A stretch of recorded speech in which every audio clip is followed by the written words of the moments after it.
Good afternoon. I'm Lucas Panzica from the 104.5 The Zone Studios. The Nashville Predators survived elimination on Tuesday with a 2-1 win in Game 5 at Vancouver. Alexander Carrier with the game winner from the blue line with just over 7 minutes to play. The Preds now trail the series 3-2. Game 6 will be in Nashville Friday night. This morning, Preds defenseman Roman Josi was named a finalist for the Norris Trophy. It is Josi's third career nomination. He won the award in 2020.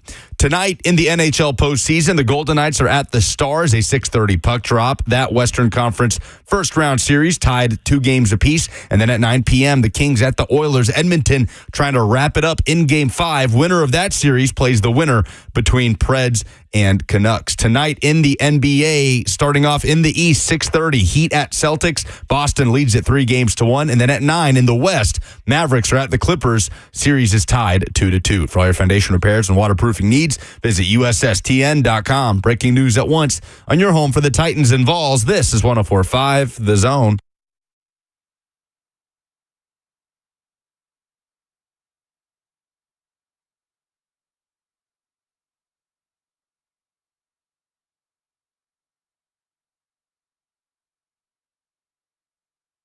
Blaine and Mickey, 104.5 The Zone. What's up, everybody? Happy Wednesday. I had to double check on the calendar there. It's Wednesday.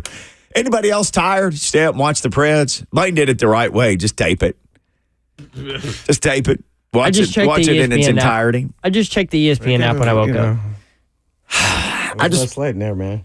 I want to know who was watching it, got that message thrown up, Adam, that Valley Sports and Xfinity just couldn't come together on a deal. They waited till the third period. So apparently, people got the message at different times, I guess. Really? Yes. Some people are saying, I got it earlier during the game. For me, it was right in the middle of the third period. All I want to say is this would never, ever, ever happen with an NFL football game. Would never. Oh, a playoff game? You're going to pull it off the air on a playoff game? Playoffs? That would never happen with the NFL. Yeah, I mean it. And then it happened the same thing with Major League Baseball games. The teams that are on Valley Sports can't watch them there anymore if you have Comcast. Would never happen with the NFL. It's ridiculous. Some people left scrambling, went over to TBS if you have TBS. I guess if you have any kind of streaming service, I guess most people would have TBS. Hopefully you did. Canucks scored 3 minutes, 11 seconds into the third period. His first score of the game, right around the time that Valley Sports crapped out on Comcast.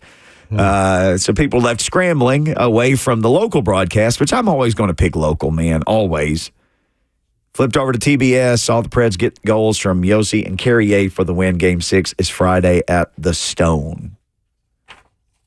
It was a fantastically fun game, but I was so excited afterwards. I went to bed at 1:30. Oh, you can't hype it back down? I can't throttle back down. Do you think they should have won? The Preds? Yeah. What do you think about that goal? That goal that was questionable if they should have challenged. Oh. At the time, I thought they're going to challenge this and lose, but they didn't challenge it. I thought they would challenge it, and I thought the Canucks would win the challenge. Don't you have to challenge it, though? Like, what is the penalty if they challenge, Mickey? Delay a game. Yeah.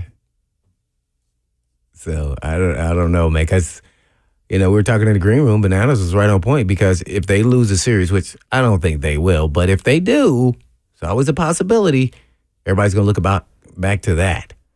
And why didn't you challenge? Because they're supposed to close it out there. Oh, it was at home.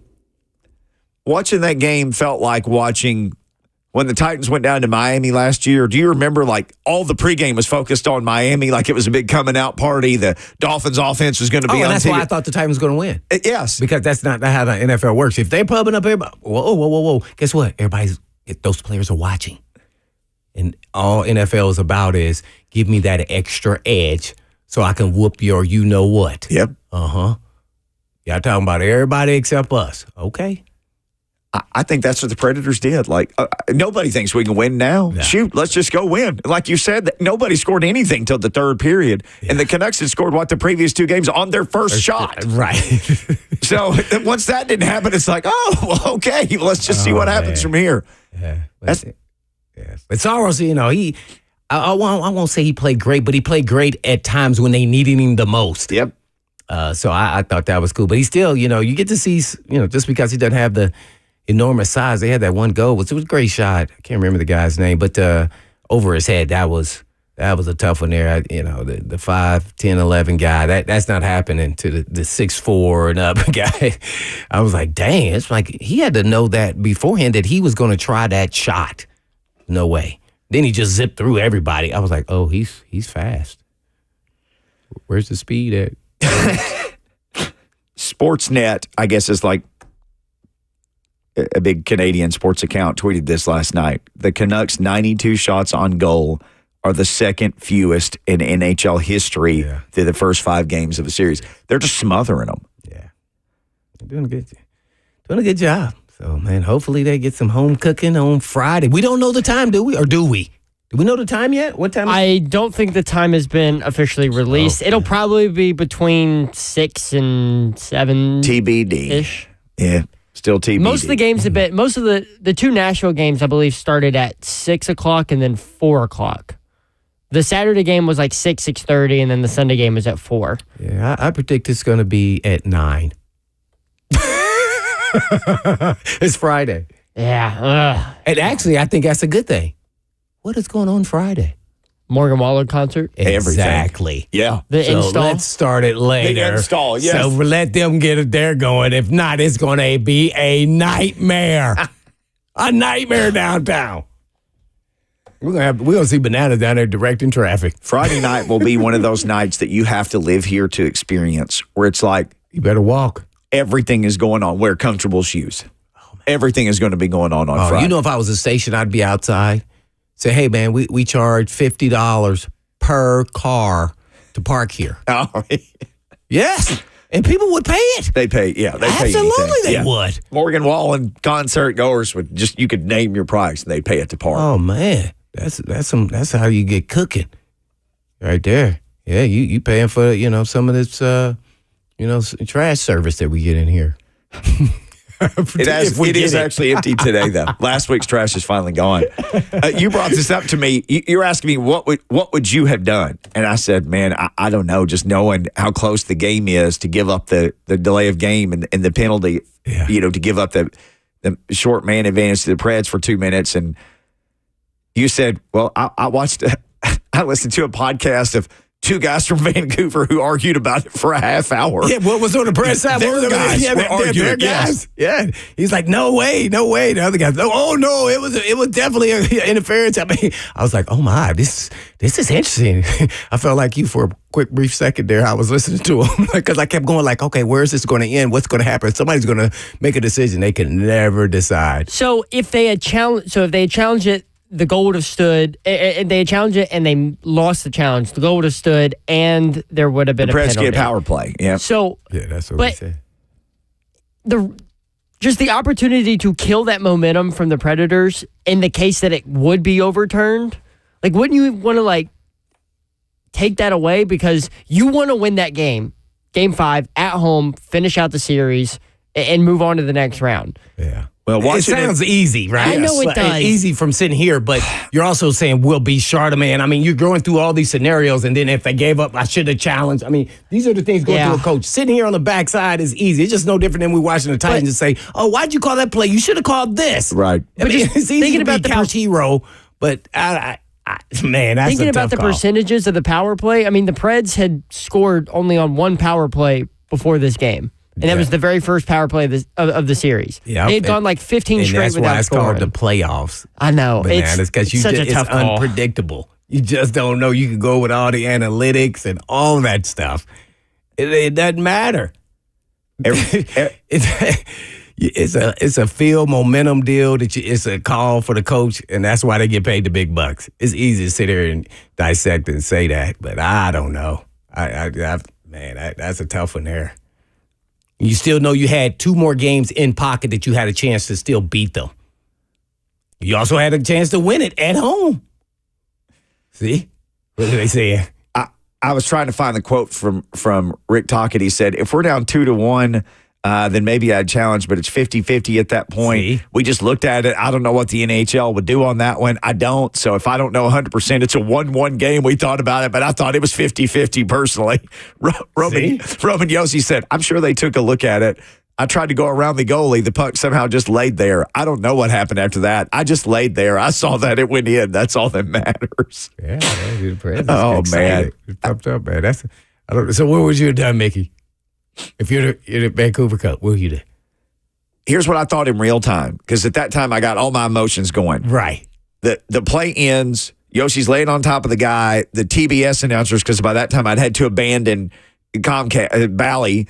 So the announcers were just talking about the goal, just like, oh, this is too. They're just talking about the goal, and then you kept seeing the replay, and Yossi's like on top of he's in the crease on the goalie, and while these guys don't seem to be noticing any of that, the camera's just kind of following the official, and he skates over to the Canucks bench, and he's asking, "What do you like?" They ask for, I guess, for an explanation, and I thought 100% they're challenging this because in real time.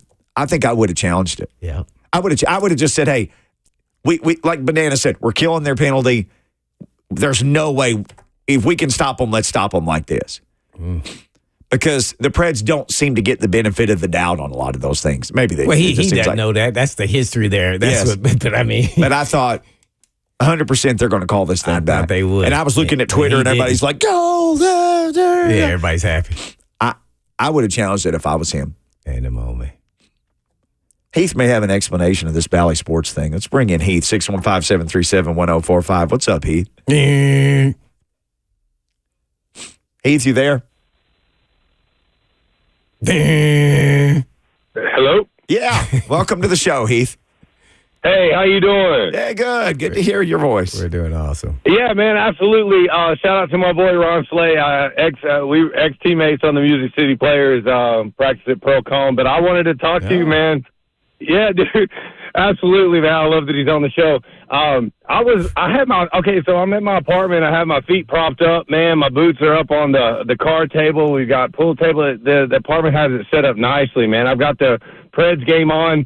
And I don't watch a whole lot of Preds games, but I love Nashville sports, so I'm like really into it. It's making me nervous, actually.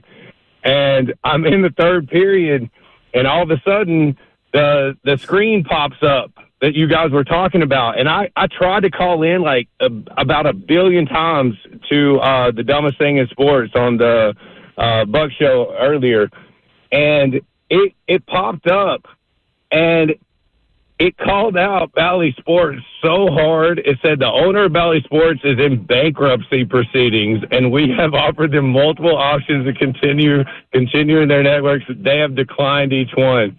I thought that was like to cut the game off at that point was so crazy. Petty, exactly. I could not believe it. And I was just sitting there like, is this for real? I took a picture. I sent it to my wife, and she's like, I think they're like down like $8.6 billion. Oh my gosh. Jeez. Like if this wasn't the playoffs, Thank you for the call. And these games weren't being nationally televised, like people in Nashville would not be able to watch the game. They'd be breaking stuff. Like right people with if they weren't on TBS or ESPN or whatever other national network, you just wouldn't be able to watch the Preds because of this if you had Comcast. It's ridiculous. Well, everybody threw it over to TBS. I pay for a baseball package just to watch 150 terrible Cardinals games. And now you're not going to be able to watch it. I'm going to be lost this summer. They better work this out. They give you a refund? Yeah, I think Comcast said that they're going to give a credit to all of their customers. So. All right, let's do this. Ben McKee, he's keeping up with the transfer portal. Maybe he transferred over to TBS and caught that Preds game last night. Either way, let's find out who's coming and who's going and get his thoughts on all things Vols. We'll do that next with Ben McKee of GoVols247 on Blaine and Mickey, powered by All Four Seasons Garage Doors.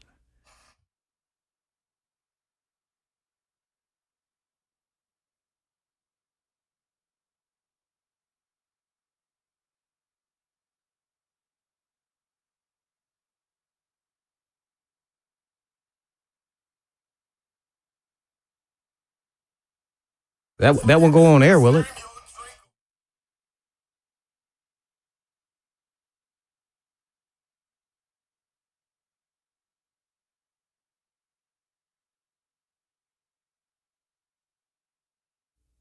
Let's talk about Michael Ramsey and the great team at WeGrowHair.com.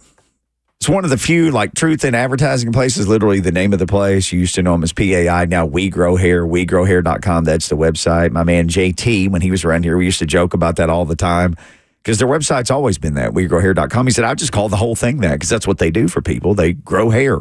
And here's the thing. For people who've never visited there, maybe you've been losing your hair for a while. Maybe you lost it all a long time ago. You got the give up haircut. Some guys know what I'm talking about. You just go to the barber and say, I give up and buzz it all off.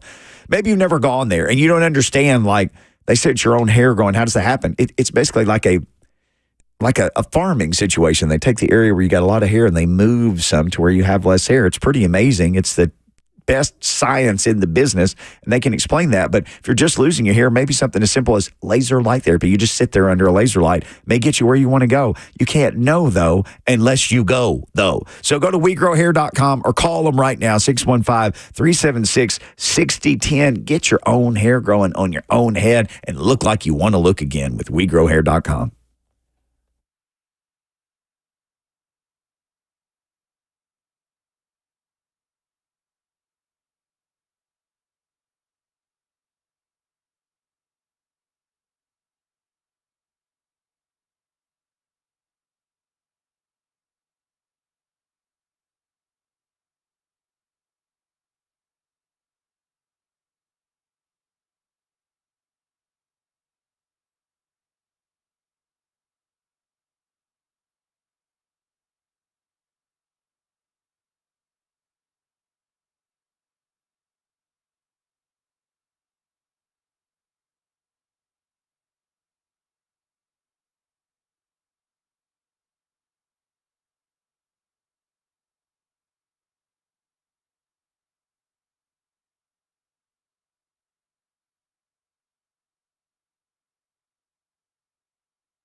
Blaine and McKee, 104.5 The Zone, powered by All Four Seasons Garage Doors. When trust matters, you need to transfer stuff in and out of your garage. You can trust your All Four Seasons Garage Doors.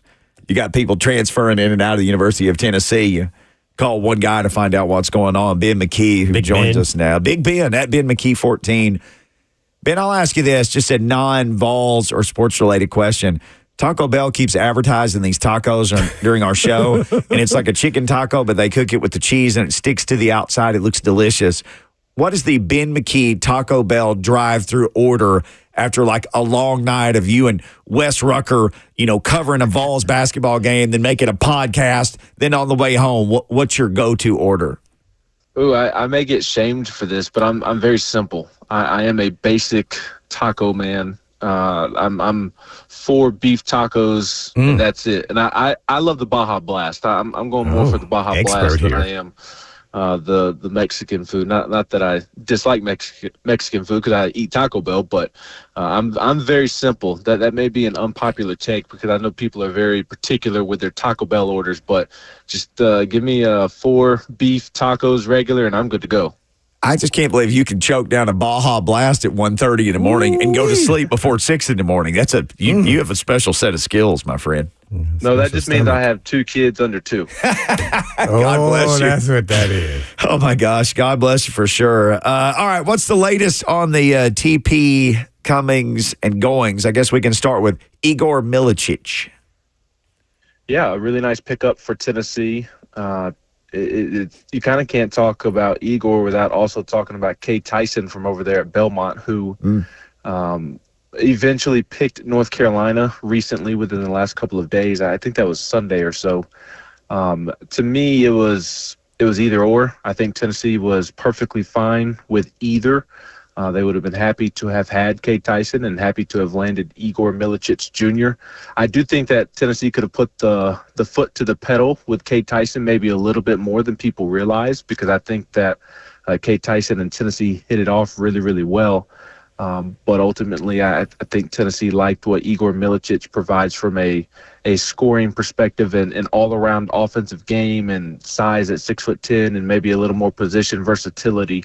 And I think that they, again, were happy with either or, but elected to roll with Igor instead because of that position versatility and all-around offensive game. I think that may come as a surprise to people listening, because from the jump, the moment Kay Tyson jumped in the portal, it was North Carolina, North Carolina, North Carolina. And I think that he hit it off with Tennessee in grand fashion, quite frankly.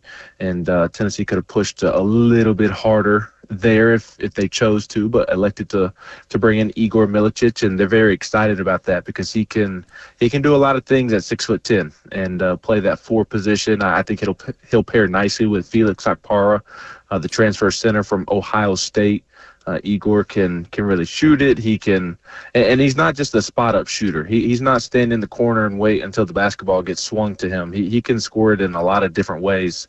He can create for himself. He can score off of screens, curls, so on and so forth. He can get to the rim and throw down some dunks. And I think one thing that he's really going to provide that is flying under the radar is his ability to rebound. He had 16 rebounds in a game against Temple last year in the AAC tournament. And it's Temple. It's not Kentucky or Alabama, but how many of Tennessee's post players against anybody last year did you go see get 16 rebounds in general, not offensive rebounds, but rebounds in general. So Tennessee really likes the addition of Igor Milicic Jr., and I think it's a pickup that is flying under the radar, one of the sneaky better ones in the portal as a whole. Hanging out with our guy, Ben McKee at Ben McKee 14 on Twitter. Of course, GoVols247. That's where he does his magical work. Hey, Big Ben, man, thanks for coming on. I guess first and foremost, with the bigs that left going out of Tennessee, Adu and Awaka, I mean, were you surprised at the schools that they chose or that they got a chance to go to those schools? Kind of give us your take and view from your Tennessee perspective, them going to really high-profile basketball schools. Yeah, I wasn't as surprised with Jonas just because at the end of the day, he was an all-SEC player, all-SEC first team, depending on whether you looked at the coach's ballot or the Associated Press ballot. And he is somebody who is going to flirt with the ability to play in the NBA. I think that he needs to prove that he can knock down that shot from the perimeter on a more consistent basis. That is something that he was certainly seeking in the portal and played into his decision to leave. But I also think the more important aspect is that he just needs to become more aggressive on both ends of the floor.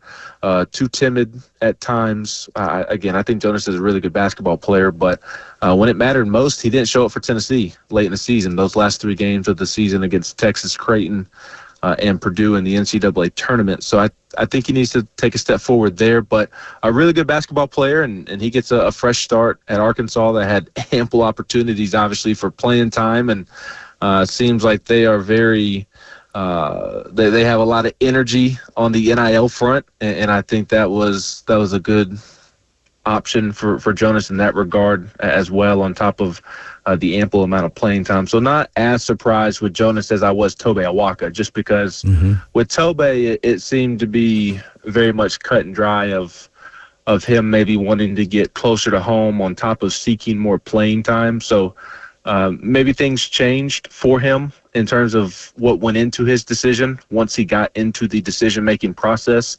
But if you would have told me that he would have gone further away from New York when he entered the portal, I would have been surprised by that. So Arizona, a great landing spot for him, obviously a great basketball program, but just a little surprised that it's further away from home, because there had been some talk about him getting closer to home on top of seeking more guaranteed minutes going into next season. Well, no doubt about it. We're on with Ben McKee with GoVols247. Legendary Candace Parker, I guess, retired from the WNBA. Kind of give us your thoughts on what, knowing her career and what she means to Tennessee. Yeah, you said the word that's been in my mind all week since I saw the announcement: legendary. I mean, it's simply that. It is a legendary career, and I've seen some comments here and there about CP3, and I'll reinforce those comments. I think instead of referring to Chris Paul as CP3, we need to refer to Candace Parker as the real CP3, because she is absolutely legendary. That is the perfect word for that. She helped grow. I mean, the Lady Vol brand was already what it was when she got to Tennessee, but I do feel like in a sense she helped it grow even more by her contributions, and she certainly helped the women's game grow.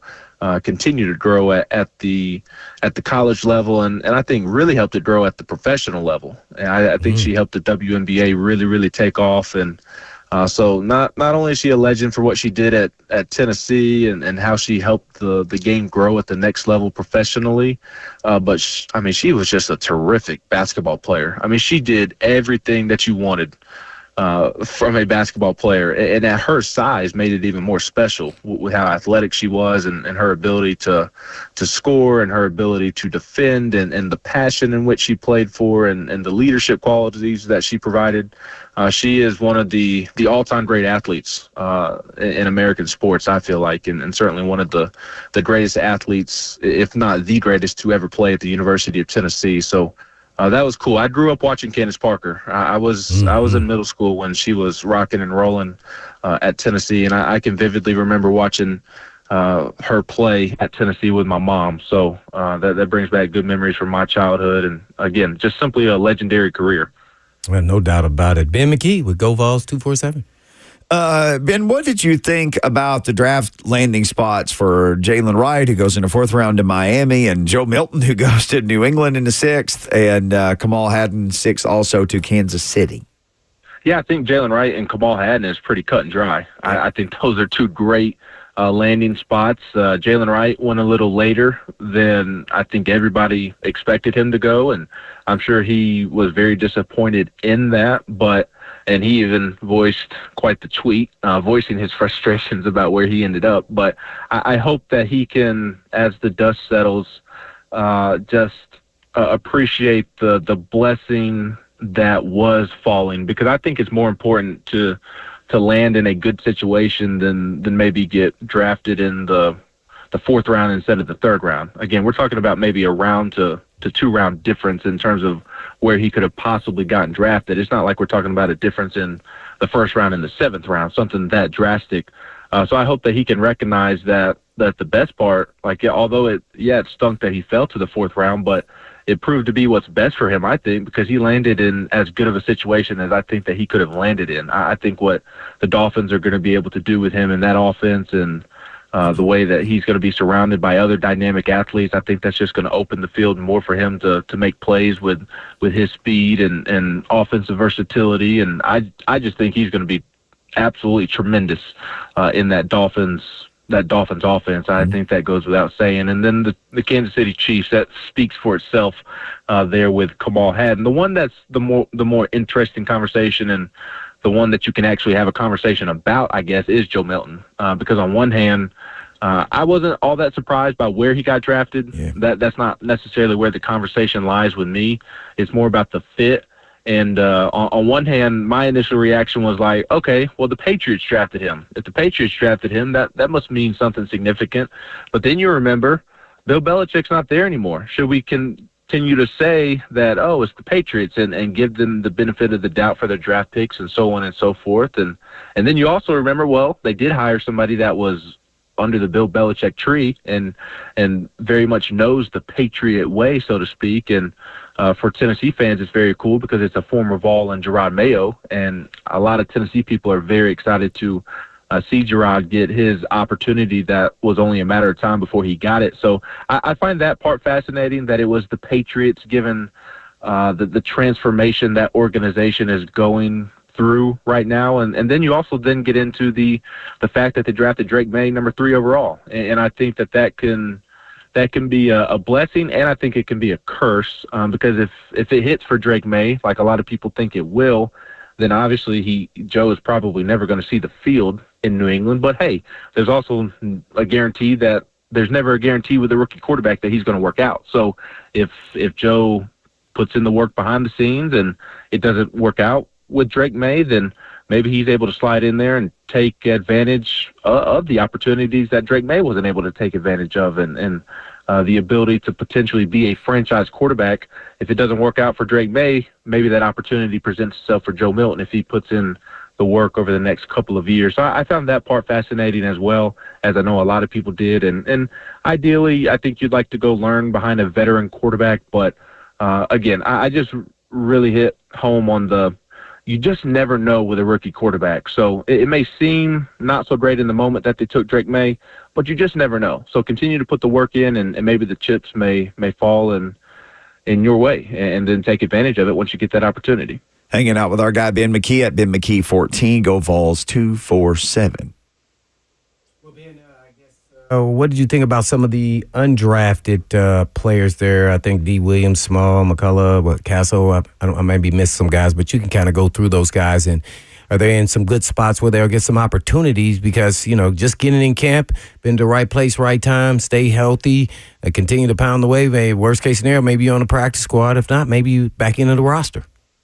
Absolutely. Very cool to see. And it feels like this happens every year, but the home state team Titans taking a couple of Vols on with Gabe Judy-Lally and Judy-Lally, yeah. Mm-hmm. Yep.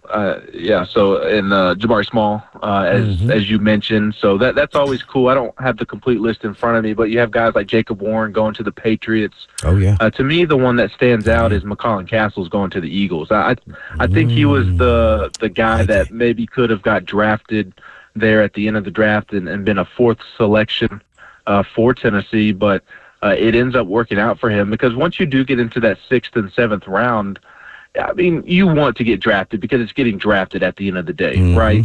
But there is a blessing there in being able to pick your destination, and McCollum was even able to sign for a higher signing bonus than most undrafted free agent rookies are, and that tells me that he was highly sought after, and that makes sense. And he's somebody that I would not at all be surprised to see make the Eagles roster, or at least the practice squad, and then maybe a Theo Jackson situation. Theo looked good with the Titans in preseason, and eventually latched on with the practice squad, and then the Minnesota Vikings pick him up, and the next thing you know, Theo is playing quite a bit in the Vikings secondary. I can see that situation happening for McCollum. I just think he's so versatile at that tight end position, and that Eagles offense with a lot of the different things that they do. I think that skill set, that versatility can can really be a weapon for them. So I thought that was the best landing spot of the Vols, who signed as undrafted free agents, and I would give him the best chance of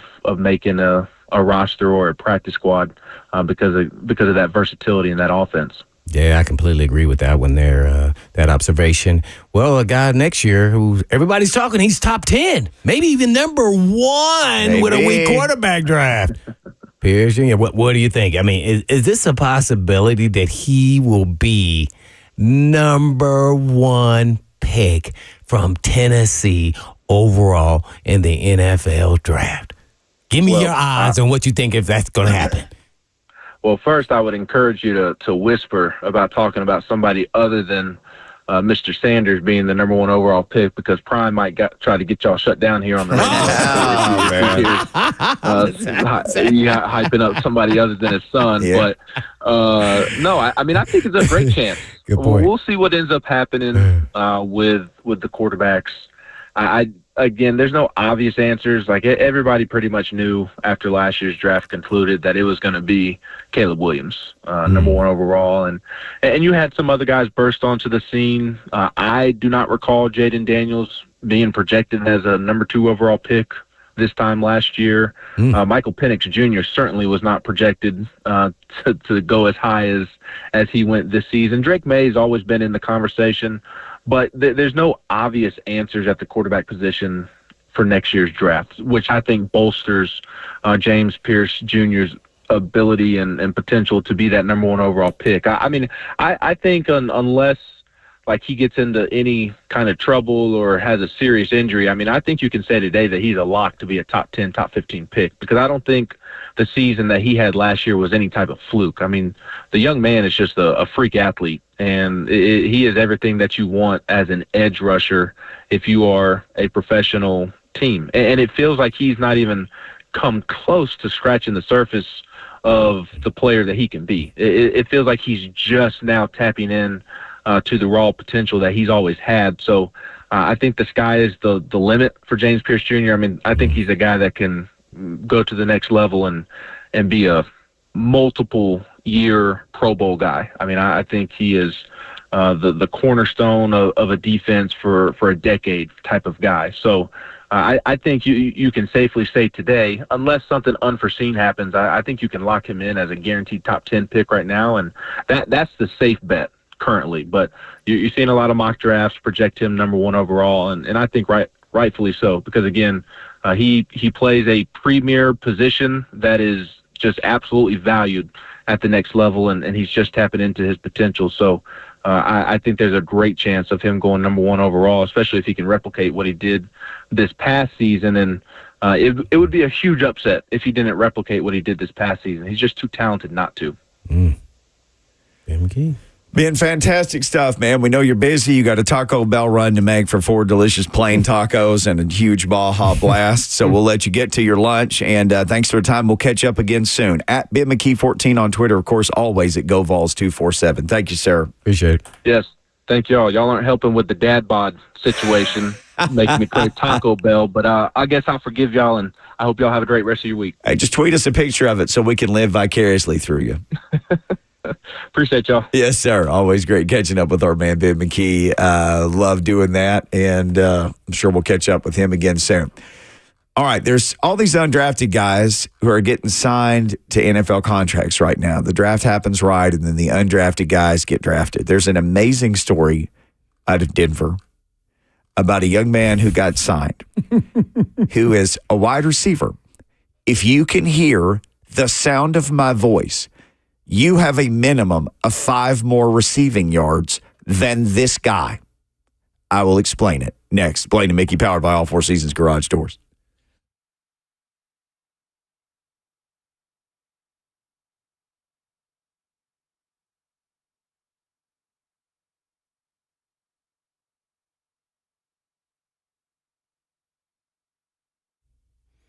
Stinky, stinky, stinky. Is that what it was like the last time you were at an auto repair shop? Smelly, greasy old rags laying around all over the place. A countertop that you would not dare touch.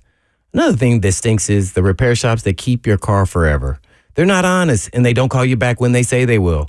Was your last experience like that at a vehicle repair shop? Well, hey, it's Blaine Bitch to tell you about Eurofix. And Eurofix takes the stink out of European auto repair. And at Eurofix, you get a free 15-minute no-wrench inspection with an estimate at every visit. And not high-pressure sales tactics, by the way. And at Eurofix, you get a 3-year nationwide warranty and a free loaner car with every repair appointment. And you never pay dealer pricing. Located all over Tennessee in Franklin, Hundred Oaks, Murfreesboro, Belmead, and now Mount Juliet. And all you have to do is just give them a call at 844-EUROFIX. That's right, 844-EUROFIX, or you can visit them online at myeurofix.com. That's myeurofix.com. But I always tell them Blaine said you.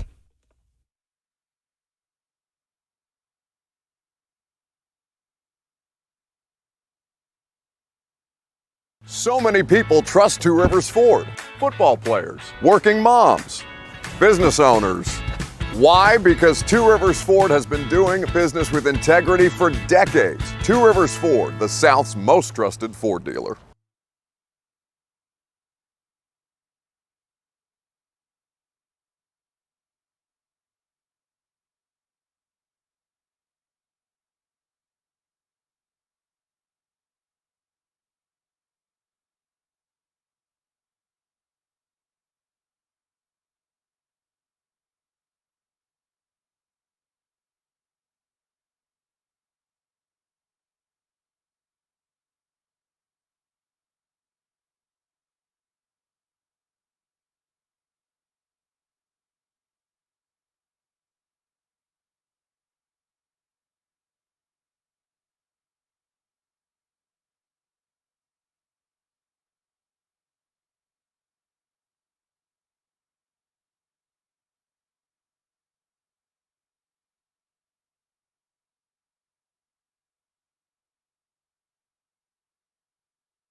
Blaine and Mickey, 1045 The Zone, 615-737-1045. So everybody's trying to figure out everything right now and see all these undrafted guys. We were talking to Ben McKee. And by the way, anything you missed, you can always catch on the Blaine and Mickey podcast, or you can just go back and just binge every Blaine and Mickey podcast. Why not do that? It's available wherever you consume your favorite podcast.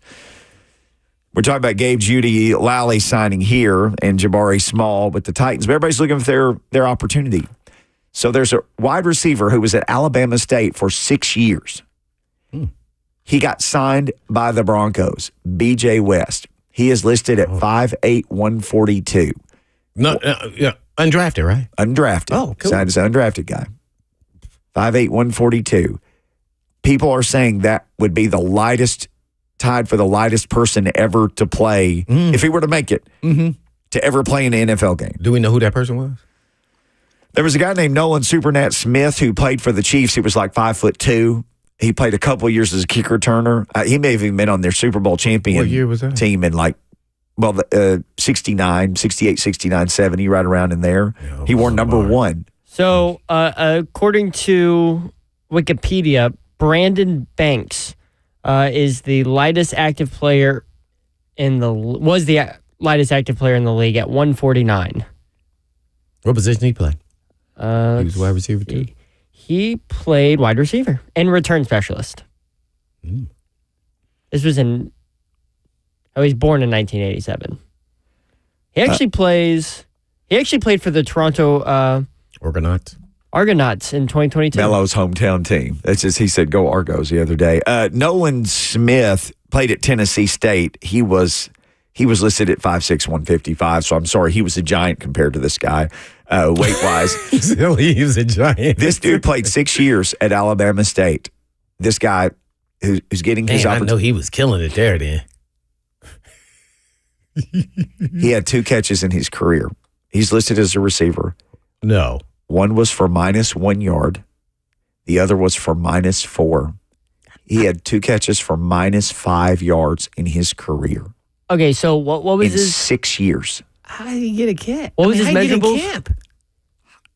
5'8", 142. Okay, I am 5'10", 130. If I can put on 12 pounds, well, good luck. Can I go try out for the Denver Broncos? I would imagine this guy could run circles around you. Probably. Surely he's fast. Will you Google his 40 time? That you weigh 130. I do 5'10". weigh 130 at 5'10". I am a stick.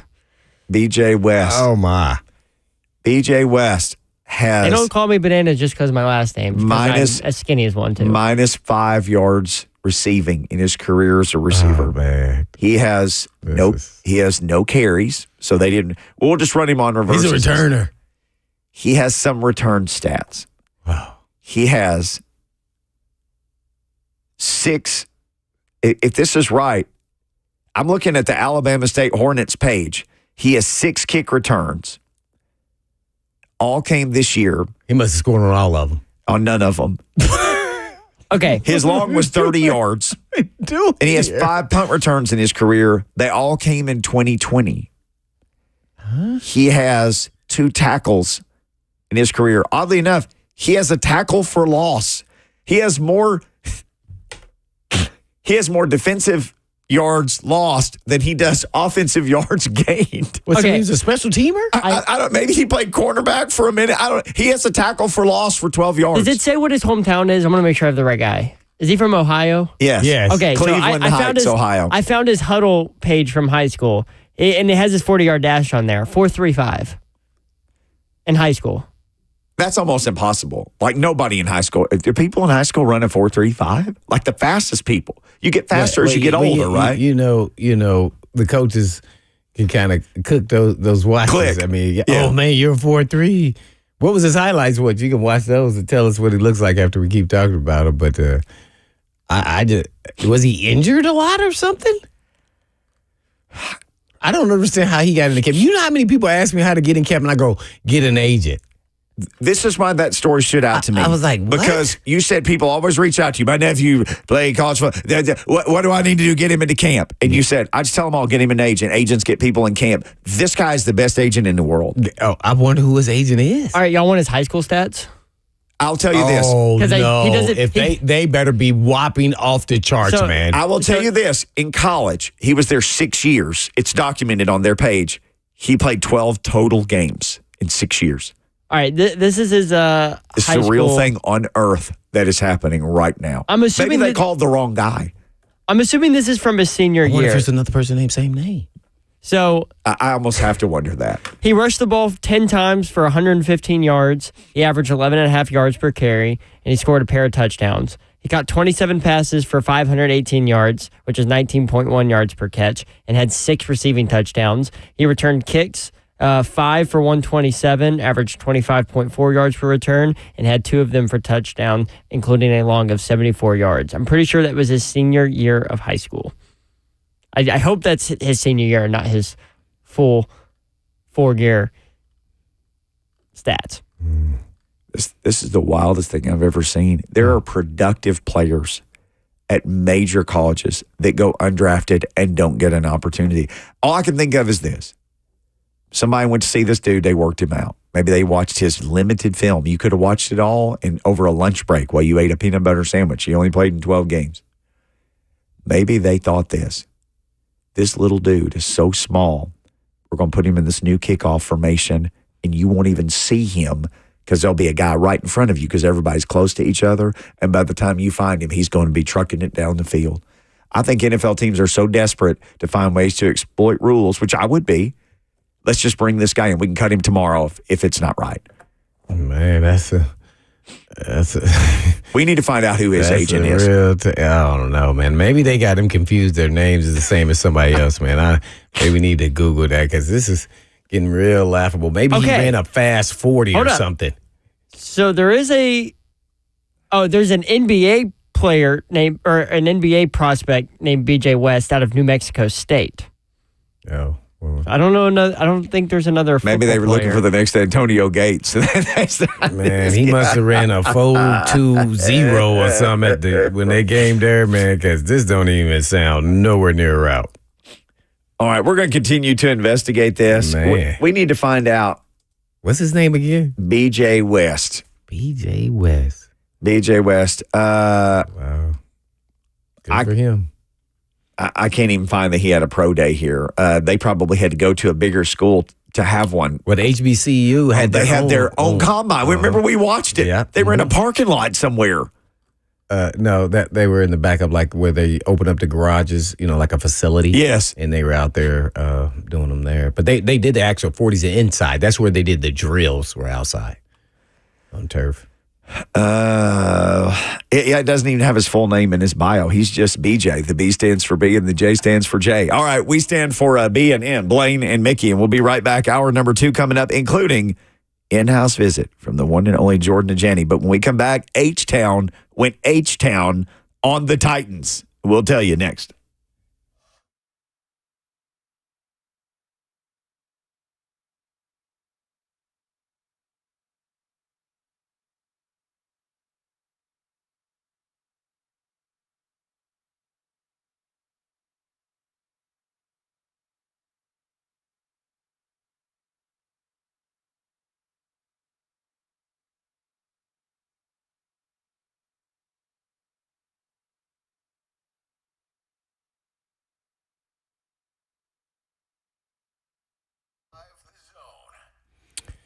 Allergy season is upon us and pollen is in the air, but fear not, Coolray has your back. Our $49 tune-up will have your HVAC system running smoothly, keeping allergens at bay. Plus, you enjoy 10% off indoor air quality products for an extra boost.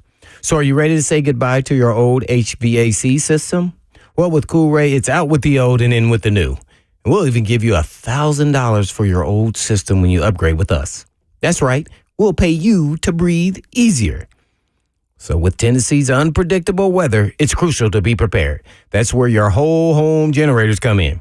With $1,500 off, you can keep your home powered up, rain or shine. So don't let Mother Nature catch you off guard. Let Coolray be your beacon of reliability. So Tennessee, are you ready to embrace spring with confidence? Give Coolray a call today and let us make this season a breeze. We're your partner in comfort no matter the season. So here's to spring filled with sunshine, smiles, and stress-free living. Coolray, keeping Tennessee cool, plumbing right, and lights bright. So visit Coolray.com and take control of your home's comfort. That's Coolray.com.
Good afternoon. It is 2:04. I'm Joseph Bonanno from the 104.5 The Zone studios. Earlier this morning, Florida, New York, and the District of Columbia joined the state of Tennessee's antitrust lawsuit against the NCAA regarding its name, image, and likeness rules. Tonight in the NBA playoffs, the Celtics look to advance to the second round with a win over the Heat at TD Garden. And in the West, the Mavs and Clippers are knotted up at 2 games apiece, each looking to win Game 5 for a series lead tonight. In the NHL playoffs, the Stars and Golden Knights are tied at 2 as Game 5 kicks off in Dallas, and the Oilers look to knock out the Kings and advance to round 2 of the playoffs with a win. For all your foundation repair and waterproofing needs, you need to visit USSTN.com. Breaking news at once on your home for the Titans and Vols. This is 104.5 The Zone.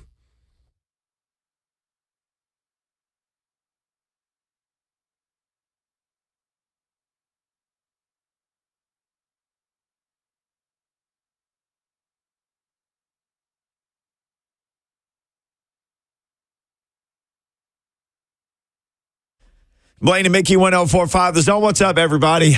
Everybody catch up on your rest. The Predators' big win last night. Just stay up till after midnight and watch it. Did you lose your Bally Sports on Comcast? I think some people did. Kevin actually called in the beginning of the show, Blaine. He wanted to talk about the Preds. He's been on hold. We got to go to Kevin to start this second hour. 615-737-1045. Ignore the B. I can't type. It's Kevin with the B. What's up, Kevin? What's up, guys? How y'all doing? Hey, we're doing great. Hey, long-time listener, first-time caller, so excited to be able to get a chance to speak with you real quick. Just a couple of things. I'll try to make it quick. First of all, Bally's awful, y'all. They are the sorriest excuse for a TV broadcast station, and this is probably bad to say, but I'm hoping for their downfall, and I hope they go to the ground. So, yeah, there you go. As far as the goal, I know y'all were talking about that earlier. I think the reason it stood was when Yossi got pushed into the goalie. I think by the time the puck had crossed the net, I think it was already kind of said and done for, and he got checked in by one of Vancouver's defensemen. So I think that's why it stood. But just to kind of speak on the series, y'all, I don't think there's a reason why we shouldn't win this series.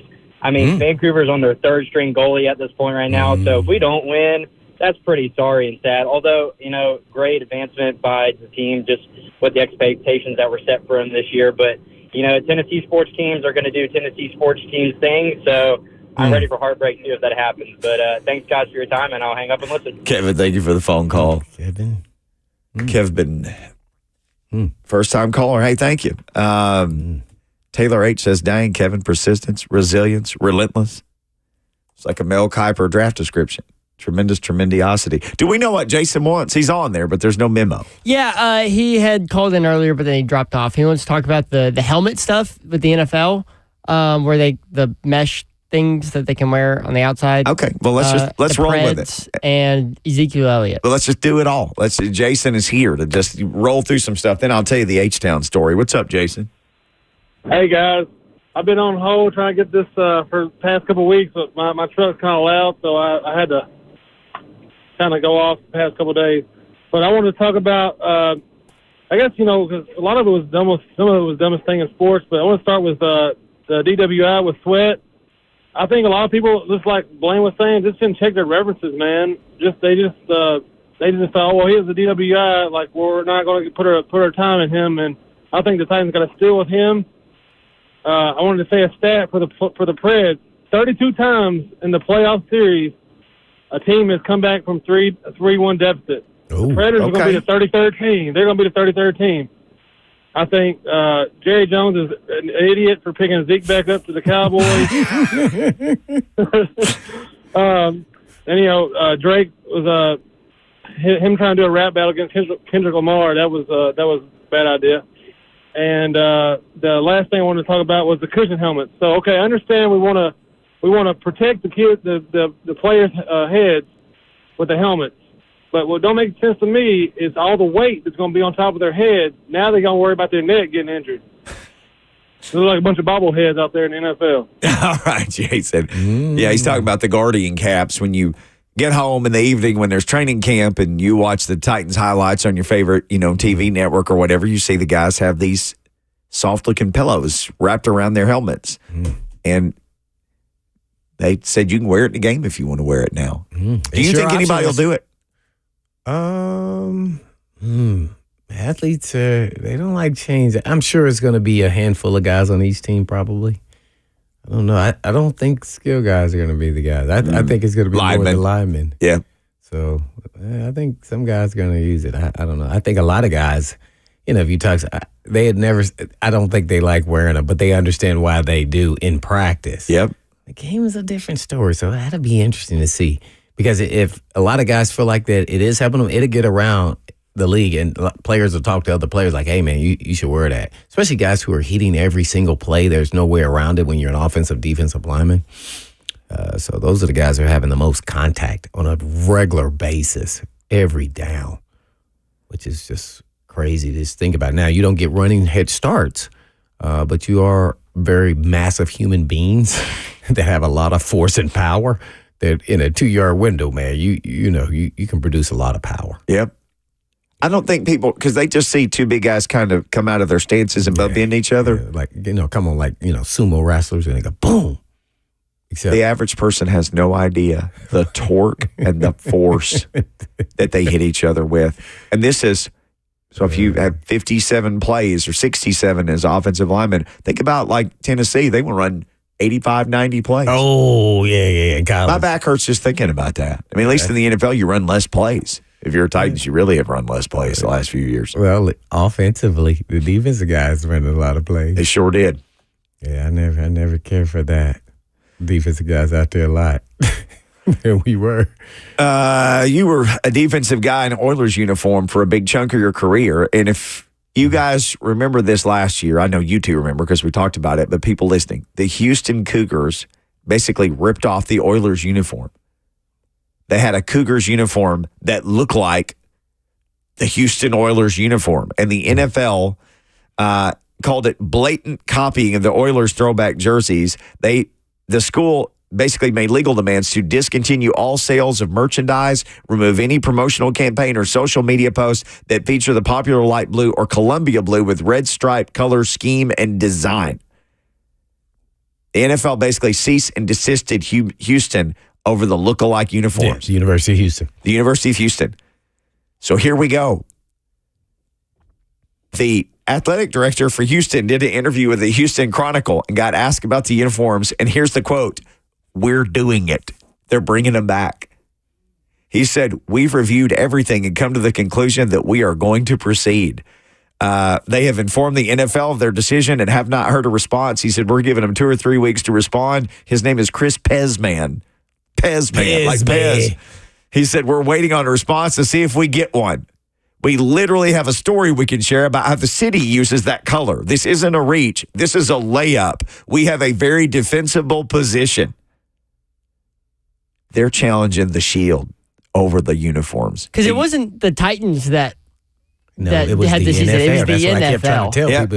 It was the NFL. Amy had the NFL do the work. Oh, yeah. She's not even involved in any of that. Yeah, I don't know if the University of Houston wants to pick that fight. What will be interesting to see is if the NFL picks that fight. Because I can tell you this, I did a lot of jobs when I was associate athletic director. One of the things I was the copyright enforcer. So there was a high school in, I don't know, somewhere in some other state that had lifted all of our marks. Mm-hmm. And we sent them, now it's not my decision, but I got asked, we ceased and desisted them. And they backed down? Yep. There was a semi-pro soccer team that stole our Red Wolf, and they ceased and desisted them. They didn't want anybody to have access to it to sell, then they can sell T-shirts and stuff with it on it. I guess the thought is if you grant anybody the exemption, then you have to grant it to everybody. So teams, there was an eye doctor who just put our logos on his billboards. I had to call the guy and say, "You can't just use our logos on your billboards." The guy got mad at me. Boy, it was one of the toughest phone calls I made. That guy called me everything but Mickey. But well, yeah, those are all great cases, but those are all kind of smaller cases. Yep. When I say that, it's because those people can't really defend themselves. Yep. The University of Houston is ready to take on the shield. This is a whole nother level. Can you put a copyright on a color scheme? That's what they're banking on, that you can't. Well, but there is, I can't recall, but there is natural history that those are Houston colors. The state of Texas, or Houston, actually, though that there is a pattern of history there, and that's how the Oilers got that color. Yeah, because that was the state's color. So let's not forget that. That's why I think they have some form of premise here in their defense. I just didn't think that they would try that. Like, you're going to spend a lot of money, and you're still at 50-50 at best. So, yeah, it's going to be an interesting battle here. I'd love to see how this goes. Because it's University of Houston, not the NCAA. It's the University of Houston. Yes, it is. So, yeah, they got big pockets, but they don't have bigger and deeper pockets than the NFL. The deepest of all deep pockets. Yeah. And then, you can deep. So the short answer to that question is people. The short answer to my question is no, you cannot copyright a color, but there is a way you can work around that. It's very complicated. No, they're saying that this is the state's, the city's colors, that they use these colors for all kind of things in this actual city of Houston. And I read something about the Texans wanting to put it in their uniforms, and their argument was, this goes back decades and decades, the city of Houston with that color blue. It's the city's colors, what they're saying. And they can go back and look at history, and they can definitely prove that it is. Boy, this is going to That doesn't mean that's going to win in court, though. Right. But they could definitely say that this is even before the Oilers now actually there. Now, ignore the colors, but what about the design of the uniform? Because the design of the uniform is almost identical to the Titans. That may be the bugaboo. Yeah. Because they can say, this is an Oilers uniform. It can't look like that. Maybe that's the compromise. It'll be worth watching, though, for sure. Mm-hmm. I am definitely interested in stuff like just that. The way the stripes are set up. Because when we saw this, we were like oh, my gosh, this is this exact copy. All right, Jordan Dajani is going to be in studio today, our man from CBS Sports. We can ask him about this. How does he think it goes down? Can you copyright a color? We'll get all of that and more. We'll wrap up the draft. We'll do it all with our man Jordan Dajani. We'll do it next on Blaine and Mickey, powered by All Four Seasons Garage Doors.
Blaine and Mickey on the highway to knowledge about the NFL with our man Jordan Dajani, who actually joins us in studio. Woo! In studio in his Super Bowl Media Day pants. We want to know where the jacket is. He came bearing gifts. He said it's too hot. Is this warm because it was in your car, banana bread, or did this? I think it's fresh. It's wrapped right. It was really good. It was really good, by the way. Okay, so your parents in town. I saw that on your Insta story. There, you're showing them, and your mom made us pumpkin bread, which is literally my favorite food. Exactly. We talked about it one time when I was on the show with you guys, and I said, when I come in, I am bringing Mom's pumpkin bread for both of you guys. So I'm a man of my word. I made sure it happened. Oh, man. Dude, I have been cutting down sugar and carbs. Oh, my bad. I'm sorry. I ruined it. I'm boycotting that starting today. I've eaten half of it already. Me, bananas, and He's Lucas. not lying. He's eaten half of it. Oh, my gosh. JD, so you always hear him. Today you can see him if you're watching on Zone TV. Shout out to everybody so you can say hello to him. You need to follow him on Twitter if you hadn't. He's just at Jordan Dajani. It's simple to remember, CBS Sports. All right, before we get into any of the draft stuff, we're having a conversation about this. No one ever challenges the NBA. The University of Houston got ceased. NFL, the University of, I'm sorry, I'm watching NBA, Chennai right, over TV. your shoulder and Big Perk here. No one challenges the NFL. University of Houston got a cease and desist because they had those Oilers copy uniforms, which everybody lost their mind over last year, how cool they were because they look like the Oiler uniforms. Their AD just said, screw it. We're not taking it. We're going to wear the uniforms. Really? We And they can reviewed do it. that? We reviewed it, and we We have an ironclad case, he said. This is the city of Houston's color. We're just wearing it. We sent notice to the NFL. We're going to give them 2 weeks to respond. Wow, so we can move past the NCAA lawsuit and onto this really big lawsuit here, right? This is the next big thing here. Important stuff. So my question is it because of the specific color, right? Is it because of the specific color? I think it's because it looks like the Oilers uniform. But colors involved. The colors involved. Right. That's interesting. And I guess you said there was a cease and desist as well? The NFL last year told them, you can't sell the jerseys. You can't make money off of it. You get it off your social media. Don't even say that you have these things. And don't wear them and don't make any money off of it. So they pulled it all back and didn't wear them. I mean, their social media channels were full of it. So their AD did an interview with the Houston Chronicle. He's like, you know what? Screw it. We decided we're bringing them back. Oh, baby. So they're going to fight it. They're fighting it. Well, I wonder what their case is if they said they got evidence to support them, right? They say it's the city of Houston's color, and they can show history predates. It is history there. Predates the NFL and the city. Might be interesting to And Blaine follow lived in Houston. He's like, that's the Houston color. I mean, that's the city. The city identifies with that color. And I learned, by the way, not until we got here, that's why, the Oilers use those colors. Right. And so I don't know how that's gonna fare. It's gonna be interesting. That's a huge debate there. But it was interesting just that the Houston Cougars decided to do that. Like it's not even in their colors. Them. Yeah, right. They don't have baby blue in there. They're just red and white. So why did they decide to do that? They did that intentionally. So they wanted to fight. Well, I don't know if they wanted to fight, but I would say they wanted some viewership and people to be recognized based off of their university colors that we wear these colors too. And they thought, hey, we can do what we want to do. And I'm gonna follow this all the way. Yeah, because I know the NFL is gonna respond. Man, I'm looking at a picture of a dude in the uniform. It's the Oilers uniform. Yeah, I mean they just got coups across the chest, coups in red. That's gotta be. Man, everything else look like. Even the stripe scheme and everything. And maybe they'll say no more stripe scheme then. Yeah, that's got to be the NFL's best case is, hey, it looks exactly like the Titans throwback uniforms. You can't have the same uniforms out there. So they'll just take the stripes and flip them. Or take the face, because they have the red face mask on the white helmet too, so they're going to have to get rid of that. Oh, man. Well, this will be interesting to see what happens. At least maybe the Titans can just wear their Oilers uniforms more. And we'll take it. Jordan Dajani, our guest, hanging out with us in studio. All right, post-draft, let's just start with this. Titans draft, your thoughts as we start, maybe the pick you like the best, the farthest reach. What did you think about the Titans draft? I liked it. I wasn't blown away. You know, when we're talking about breaking down draft classes, we talk about some teams that had fantastic classes, some teams that probably could have done better. And then there's this other category that I guess you could make boom or bust, right? And I think that a lot of these picks that Tennessee made could potentially boom or bust. So overall, I did like it. Starting with J.C. Latham, right? I think a lot of people would rather have Joe Alt. He goes at 5 to the Chargers. I'm okay with Latham being that first-round pick, especially considering that you got Bill Callahan in the building, who is going to be important when it comes to facilitating that looming swap over to the left side. And I know there's probably a fraction of Titans fans that are done talking about what Callahan's impact on this team is going to be, but when it comes to this specifically, you should have optimism, right? T'Vondre Sweat, I'm sure you guys have talked about this pick a lot, and I'm down to talk about it a lot too. It's probably the national media, if they're grading all these draft picks, that's probably the one they're the lowest on. A bunch of those dudes are killing it. Yes, and I totally disagree. I'm looking at the upside this prospect could potentially have, and we can talk about some of the negatives as well. But, I mean, when it comes to the other picks, I really was interested what Tennessee was going to do day 3, and I thought they had some really good selections, starting with Cedric Gray, the linebacker out of UNC.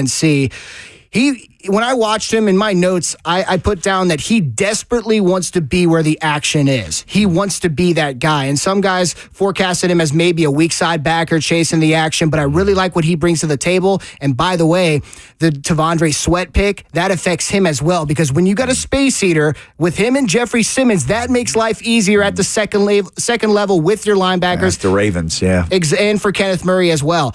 Now, the last 2 picks I really found pretty fascinating, and you know, you have to wonder, are these guys going to be able to carve out a role for themselves, especially with James Williams making that swap over from safety to linebacker? A little bit of Sean Taylor to his game. He's not Sean Taylor as a prospect, I'm very aware, but he idolized Sean Taylor, and that's a big reason he went to Miami. So that's going to be an interesting pick in terms of how he fares with a position change. Jalen Harrell, is he going to be a pure pass rusher as well? That was the last pick that Tennessee made. And by the way, this was probably the favorite pick of CBS Sports. They gave it an A grade at number 252 overall. So that's an interesting player. We know how good Michigan's defense was, and this guy led the Wolverines in sacks. So definitely some upside there. Discussing it all with our man Jordan Dajani of CBS Sports live. If you're watching, he's live. That's why he sounds like he's right here with us. He is. Were there any reaches in the totality of the draft? Not just the Titans, but just anything surprise you in the draft that you made you just head scratch and say, oh, well, I can see how they did it, but boy, that was still a shocker. Yeah, it's a good question because, I mean, with the draft, every single NFL teams have different boards. So when we talk about reaches, it's what we look at mock drafts and the mock drafts that we construct. We're not in the building. We don't view these prospects in the same way that NFL teams do. But I did write a column for CBS Sports saying the 5 biggest reaches of the draft, in my opinion. British Columbia offensive tackle Giovanni Manu, taken by the Lions at number 126. This was a prospect on a lot of different pundits' boards, but I think everyone was surprised by how high he went. But on top of that, Detroit traded a future 3rd-round pick to move up the board to take this player higher than anticipated. So when we talk about a prospect or a project, I guess you should say, this is a project big time. He's not going to be a day one contributor. But the bottom line is that this front office, who we have no reason to doubt with the way they've constructed this roster over the past couple of years, they view this guy as someone with a lot of potential. And, you know, when we talk about reaches in the draft, we are going to be talking about trades up the draft board, right? Tennessee had one a few years ago with that Fitzpatrick guy, the wide receiver from Louisville. They traded up for a guy who was questionable as a prospect. The Carolina Panthers took the first running back in the draft, Jonathan Brooks out of Texas. They took him at number 46. He wasn't everybody's RB1, and they also traded up, a pretty aggressive trade with the Indianapolis Colts to grab this guy as well. So that was a questionable pick in terms of a reach. Did he come off an ACL or no? That's not him. He is coming off of an ACL. In fact, some people speculate or wonder if he's going to be 100% ready for training camp. So the RB1 in the class, 46, huge trade up. That's why he made my list. And I have 5, but I'll give you one more. The legendary Iowa punter, Torrey Taylor, right? Taken by the Chicago Bears at number 122 overall. What? That was a pretty surprising just in terms of how high he went. But as everyone's mentioned, this guy was Iowa's best offensive weapon last year, the punter, a historically good punter. So what Chicago did, their brass looked at this guy and they said, we need this guy. We need this punter. So they went out there and got him. But again, I thought 122 was extremely high, especially I'm trying to remember. I think that was their last pick in the draft. They ended up trading back in, I think, but that was their last pick, was a punter. So I thought that was a little bit of a reach as well. Jordan Dajani from CBS Sports, an NFL writer. I'm glad you're sitting here because now you just made me think about the one that questioned me, and I just want to hear an explanation. Maybe you don't have one or not. And it was the one about the Bills trading with the Chiefs. I think the Chiefs took the fastest guy from Texas. Like, why did they trade up? What was the benefit? Just explain, like, a positive side of why they traded. What was he, the last pick of the first round? Worthy. 28. So why did they do that? And then they needed 2 wide receivers. They need receivers. Here's the fastest receiver for you. And then you're going to be playing against this guy right in the playoffs. I mean, what are you thinking? Tell me something, Jordan. You brought me in studio to defend the craziest thing of the draft. No, I'm just kidding.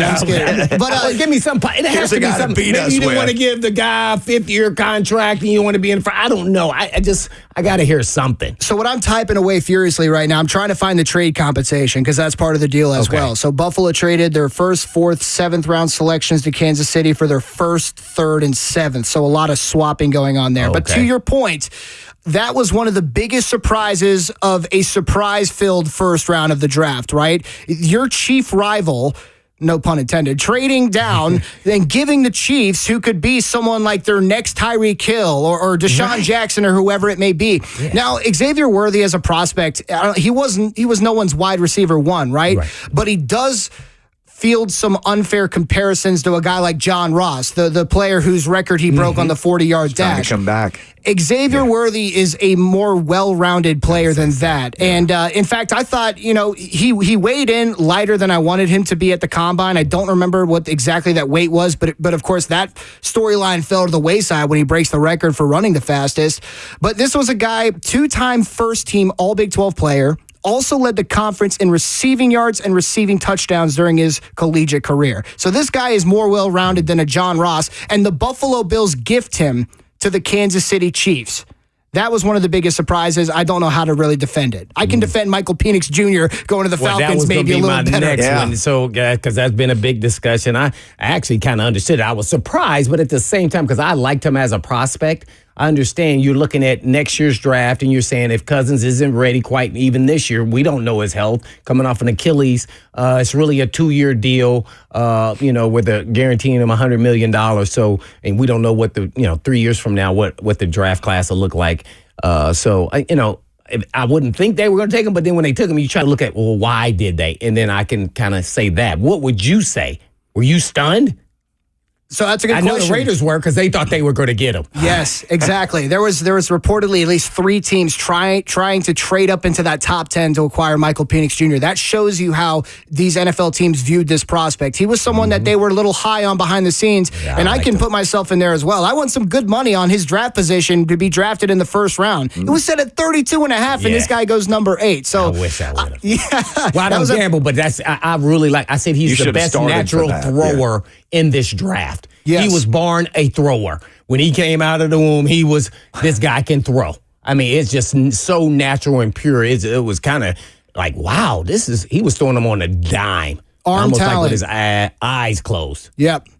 Prolific production during his time at Washington. And, we can't even talk about the injury concerns because he came off of 4 straight season-ending injuries to put together those 2 prolific campaigns at Washington. The dude shows he can rebound and he can play as well. So, was I surprised? Obviously, yes, but there were tea leaves that were coming out before the draft. NFL media went out there and reported that they have done their homework on Michael Penix, homework on the draft class. Now, are they going to take him at 8? It remains to be seen. And I said, oh my gosh, they might take a quarterback at number 8. It still was not something I saw as likely.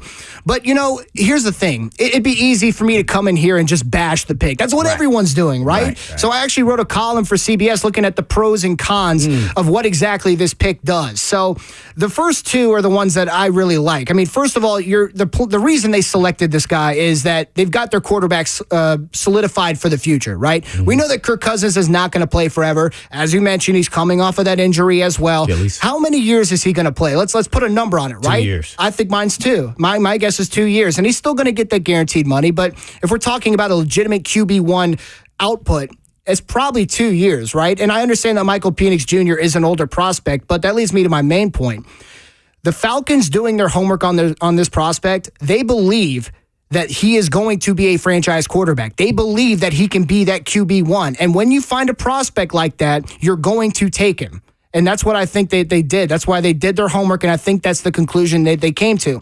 But here's the other part about it, too. I think that having that valuable insurance at QB2 is really important as well. Let's say Kirk Cousins goes down with an injury this year. Michael Penix Jr. could save your season. He's someone who could. We saw how many different quarterbacks started in the NFL this last year, 2 years ago. So having a guy who you see as having a ton of potential, and also getting to learn the system, employing the Packers method, a very aggressive one at that, I understand. But you can make a case. There are different possibilities for where this pick is actually a good one. And what I've been telling people is, let's have the trial before we hand down sentencing, okay? Let's see how this plays out. Well said there. You're a pro, man. So what do you think when you saw Arthur Blank talking to the GM? What do you think they were discussing there? And just kind of give me your version of what you think happened there. Because, Mr. Blank looked like he had a blank face on himself, no pun intended. Yeah, well, I'll tell you. I mean, I think the natural conclusion everyone comes to is, what did you do? What are you doing with my draft ammo, sir? We just paid a quarterback. I just opened up my pocketbook, and now you're spending the most valuable pick we have on the same position. That's what it seems like. But the owner, are we going to really imagine that he was that out of the loop with a huge decision like that? I don't know. I kind of find it hard to believe that an owner would be that far out of the loop with what they were going to do at that spot. But to that point, I guess, or against that point, it sounded like Kirk Cousins had no idea a quarterback was coming at 8 either. All right, here's what's coming next. One more segment. Since you're in studio, you have to stay and do the next segment. That's the rule here. Deal. Okay. All right. Jordan Dajani going to hang out with us for another segment, and we'll finish up the show with him. Zeke back to the Cowboys. There's lots more stuff to get to. We'll do that next on Blaine and Mickey, powered by All Four Seasons Garage Doors.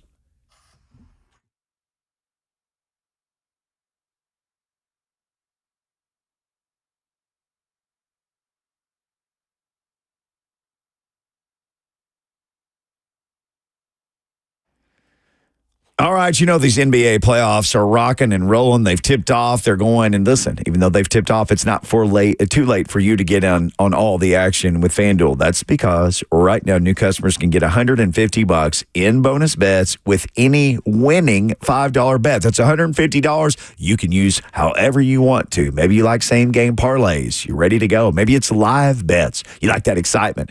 Championship futures. Maybe you feel like you know who's going to win the whole darn thing. You can pick a winner and you can roll with it. Player props, overs, unders, it's all there. And there's no better place to bet all the playoff action than on America's #1 sportsbook, FanDuel. Just go to FanDuel.com/Mickey and get yourself started. FanDuel, official sports betting partner of the NBA. You'd have to be 21 or older, though. Present Tennessee, first online real money wager. Only $10 first deposit required. Bonus issued as non-withdrawable bonus bets. It expires 7 days after receipt. Gambling problem? Call the Tennessee Red Line at 1-800-889-9789.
Blaine and McKee, 1045, The Zone, powered by All Four Seasons Garage Doors. Got the eye of the tiger with our man Jordan Dajani, who's in studio today. If you're wondering, like, man, it sounds like he's right there with him. It's because he is. He came bearing gifts. If you ever come to see us, just remember to bring gifts. Yeah, just bring secret to us. Any gift. We'll take it on. Food. Anything. Shirts, don't forget about me back here in the dark room. Yep. Don't forget about bananas. And Jackson's probably in there somewhere. You got to throw something in that room with him. Jordan Dajani taking care of everybody. All right. Let's start here. Everybody loved the Texans off season. Texans wheeling and dealing through the draft like the other AFC South teams. How much ground do you think the Titans made up possibly on the Texans with their draft? With the draft, not as much as the offseason together when you're getting, some prize free agent additions / trades with L'Jarius Sneed and Calvin Ridley. But again, I really do look at the draft as a bit boom or bust because I think that you found how many starters you think that Tennessee found in the draft? Would you say 3 immediate starters potentially? I would hope like crazy it was at least 3. Got to start. Yeah, exactly. It's got to. So, I don't know how much ground they really made up. I hope that you solved the left tackle issue, right? Because that would be a huge step in the right direction, not only for on-field production offensively, but I'm always looking at evaluating Will Levis and hoping that he's the future of the franchise. And you can only do that if he's able to stand on his 2 feet and he's not on his backside, right? So that's going to be important. T'Vondre Sweat, let's talk about this guy because I kind of came in here to talk about this guy. I feel like he really offers some upside as a pass rusher, but when you read other scouting reports from different companies and different pundits, they don't seem to share that same opinion. They think he's more likely to be that space eater, run stuffer, 2-down guy. I don't think that's exactly what Tennessee's brass sees in this guy. I think that's what they picked him number 38 overall. And yes, he had some, let's call them red flags, but that's why the Titans put so much energy into evaluating this guy and taking their PJ down to go visit his family and his friends. They were sold on the potential of this guy. And it seems like when you talk to other draft analysts, if you will, they're not seeing eye to eye with that. So it comes down to losing weight, which he's talked about. He's going to be a potential Hall of Famer, as he said. So, but also the conditioning aspect too. But man, if he can be someone who's more than just a space eater, who really puts pressure on the quarterback from that spot, as I mentioned in the first segment, that makes life so much easier for your defense as a whole, from the cornerbacks to the linebackers at the second level as well. It shores up your defense. So when we're talking about how much ground that Tennessee could have potentially made up, I'm immediately looking at T'Vondre Sweat and Cedric Gray and hoping that the defense is going to be solidified, at least for the future. Jordan Dajani, his future is solidified at CBS Sports. You could read all of his writing there. You could follow him at Jordan Dajani on Twitter, formerly known as Twitter, now X. Well, one more question about the Titans draft. And do your research. How much did you see of, I know there was one player, Callahan, Coach Willis, moving from left to right. What was kind of the middle of the road common theme about moving from left to right, from college to pro? And then they cross-train in college at Alabama a lot, even though he may not have played there. And then he did it in high school. But then there was a point in time where he could have moved him back there to the left side, and he didn't. And he took a transfer from Vanderbilt, and then he took a young kid and kept him there on the left side and kept Latham on the right. Is that any sign or signal to you, like what you think really possibly could happen or not happen, or is Callahan just the caveat that we just don't know? See, I think that's a great question for one of the decision makers down in Tuscaloosa, right? I think that's a Why great. Why did they do that? Nick Saban. Yeah, I think that's a great question. The only answer I can think of was that they felt really solidified and they were really excited about his play on the right side, kind of thing. Now, I'd love to ask, did he have the potential to flip over to the left side? And I'd love to hear their answer for that. Why didn't they do that? Because I do think it's a really good question.